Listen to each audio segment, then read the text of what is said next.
আয় তরকারি রানলে শুধু আয় খাইতে মারি আত্মন হুয়াদ লাগে তো বাকি মানুষ খাইতে পারে না, এটা কি আর দোষ?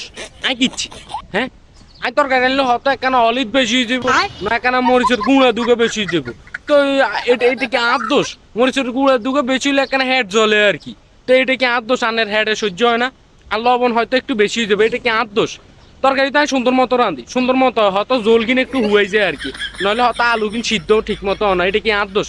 তারপরেও তো রাঁধতে পারি, হারি নে কত কষ্ট করি তরকারি রাঁধে, আলু কাটি, তারপর কিন্তু আলুর মধ্যে একটু চামড়া থাই যায়, আলুর চামড়া থাকলে কিন্তু ভিটামিন, আলুর দাম বেশি, সমস্যা নেই। আর হ্যাজ কাটলে হ্যাজের গোয়ার কিন্তু হ্যাজ চাইয়েন থাই যায় রে, তো হ্যাজ চাইয়েন থাকলে সমস্যা কি? হ্যাজের দাম বেশি না, আজ তো সঞ্চয় করি, আজ তো সঞ্চয় করি রাঁধি, তো এটা কি আর দোষ? আপনারা রুমে কেউ খাইতে না রান্না, এটা কি আর দোষ? হয়তো ঠিক মতো রাঁধি, ঠিক মতো রাঁধি, ঠিক মতো বেগিন দিই, অনেকটার মধ্যে লবণ মরিচ অলিচ যদি বেশি হয়ে যায়, এটা কি আর দোষ? তো আন্নার হেডে কাম পাইলে এটা কি আর দোষ?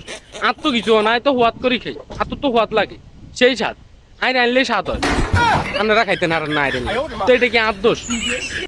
তো বিদেশ করলে কি মানে বেগিন রান্না শিখন লাগবো? তাই তো রান্না শিখছি, আই তো রাঁধি, আয় রানলে আন্নারা